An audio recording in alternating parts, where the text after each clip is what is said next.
রাজনীতির মাঠে বন্ধুত্ব আর শত্রুতার ব্যবধান যে কতটুকু তা আজ হাড়ে হাড়ে টের পাচ্ছে ঢাকার অত্যন্ত গুরুত্বপূর্ণ ঢাকা ১১ আসন।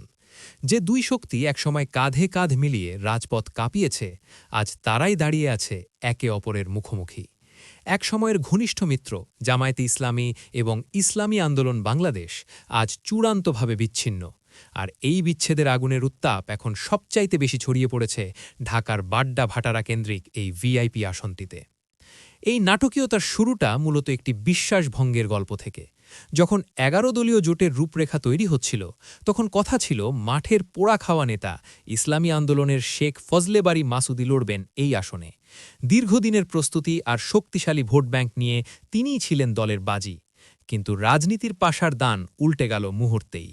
কোনো ধরনের আলোচনা বা সমঝোতা ছাড়াই জোটের নতুন সমীকরণে এই আসনটি তুলে দেওয়া হল গণ অভ্যুত্থানের অন্যতম নায়ক নাহিদ ইসলামের হাতে। ইসলামী আন্দোলন এই সিদ্ধান্ত মেনে নেয়নি। তাদের কাছে এটি ছিল এক প্রকারের বিশ্বাসঘাতকতা। আর ঠিক এখান থেকেই শুরু এক স্নায়ুক্ষয়ী যুদ্ধের। আজ চরমোনাইর মাসুদ সরাসরি চ্যালেঞ্জ ছুড়ে দিয়েছেন নাহিদ ইসলামের দিকে। অথচ বাস্তবতা হল নাহিদ ইসলামকে সংসদে দেখাটা জামায়াত জোটের জন্য এখন বাঁচা মরার লড়াই।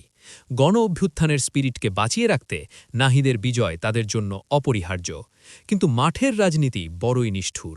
এখানে আবেগের চেয়ে ভোটের অঙ্ক অনেক বেশি জটিল। দুই মিত্রের এই রেষারেষিতে সবচাইতে বড় বিপদের ঘণ্টা বাজছে খোদ নাহিদ ইসলামের জন্যই। কারণ ঘরের শত্রু যখন বিভীষম হয়, তখন বাইরের শত্রুর জন্য কাজটা সহজ হয়ে যায়। এই সুযোগটাই কাজে লাগাতে সম্পূর্ণ প্রস্তুত হয়ে আছেন বিএনপির হেভিওয়েট প্রার্থী এম এ কাইয়ুম। এলাকায় তার নিজস্ব ভোট ব্যাংক এবং প্রভাব দুটোই ঈর্ষণীয়। বিশ্লেষকরা বলছেন, জামায়াত আর চরমোনাইর এই ভোট কাটাকাটির আত্মঘাতী খেলায় শেষমেশ হয়তো হেরেও যেতে পারেন নাহিদ ইসলাম, আর জয়ের মালা পড়তে পারেন বিএনপির কাইয়ুম। এখন দেখার বিষয়, ঢাকা ১১-র এই জমজমাট লড়াইয়ে শেষ হাসি কে হাসবে?